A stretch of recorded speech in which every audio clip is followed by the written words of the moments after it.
Esther. I have lost track of how long I have been here and how many visits I have made overall. Certainly the landmarks are now so familiar to me that I have to remind myself to actually see the forms and shapes in front of me. I could stumble blind across these rocks, the edges of these precipices, without fear of missing my step and plummeting down to sea. Besides, I have always considered that if one is to fall, it is critical to keep one's eyes firmly open.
Donnelly reported the legend of the hermit, a holy man who sought solitude in its most pure form. Allegedly, he rode here from the mainland in a boat without a bottom, so all the creatures of the sea could rise at night to converse with him. How disappointed he must have been with their chatter. Perhaps now, when all that haunts the ocean is the rubbish dumped from the tankers, he'd find more peace. They say he threw his arms wide in a valley on the south side and the cliff opened up to provide him shelter. They say he died of fever 116 years later. The shepherds left gifts for him at the mouth of the cave, but Donnelly records they never claimed to have seen him. I have visited the cave and I have left my gifts, but like them, I appear to be an unworthy subject of his solitude.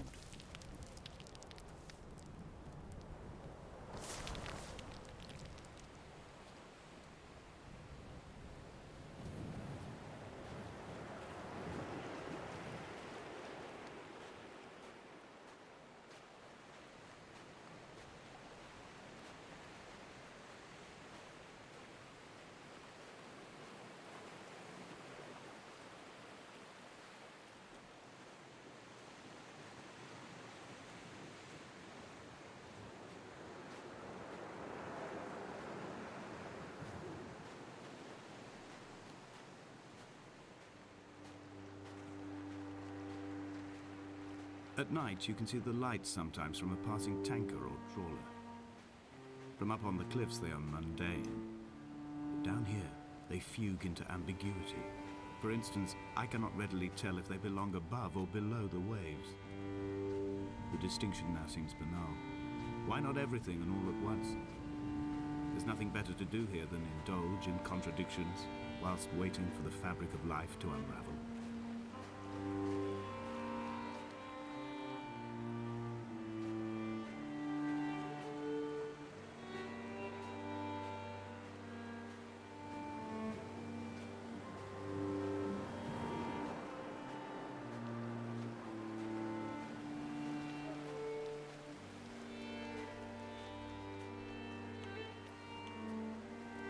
Dear Esther, I found myself to be as featureless as this ocean, as shallow and unoccupied as this bay, a listless wreck without identification.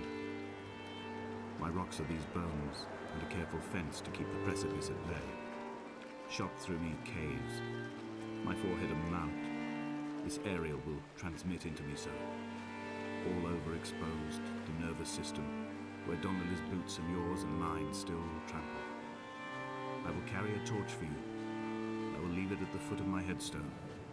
You will need it for the tunnels that carry me under.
Donnelly's book had not been taken out from the library since 1974.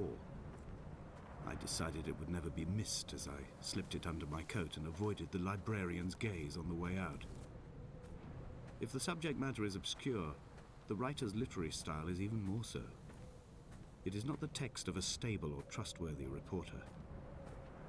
Perhaps it is fitting that my only companion in these last days should be a stolen book written by a dying man.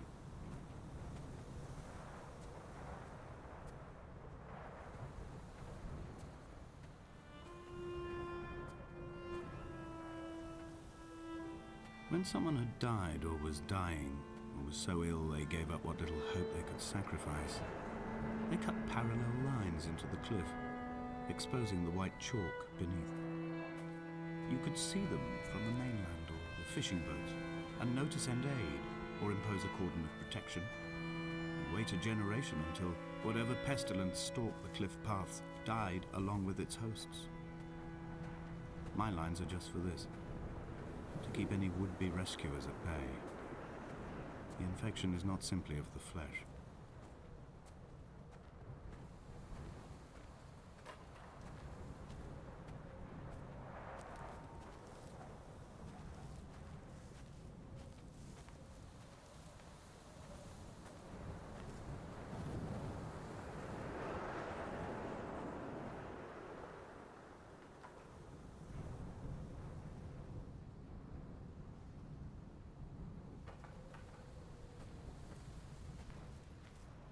I quote directly: a motley lot with little to recommend them.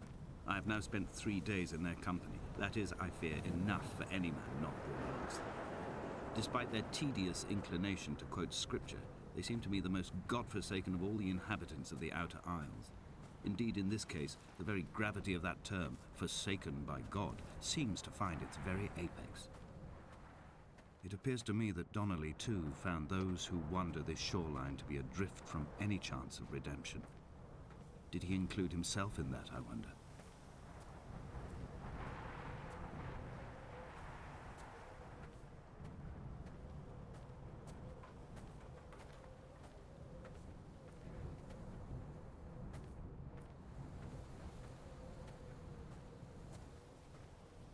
Dear Esther, I met Paul. I made my own little pilgrimage.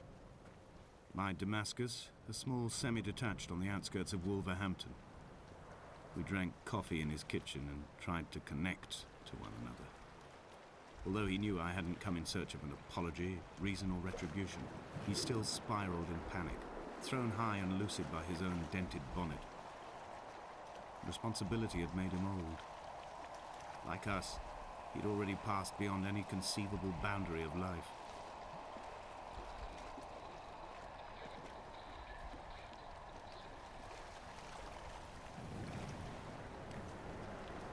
I would leave you presents outside your retreat in this interim space between cliff and beach. I would leave you loaves and fishes, but the fish stocks have been depleted and I'd run out of bread. I would row you back to your homeland in a bottomless boat, but I fear we would both be driven mad by the chatter of the sea creatures.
I've become convinced I am not alone here, even though I'm equally sure it is simply a delusion brought upon by circumstance.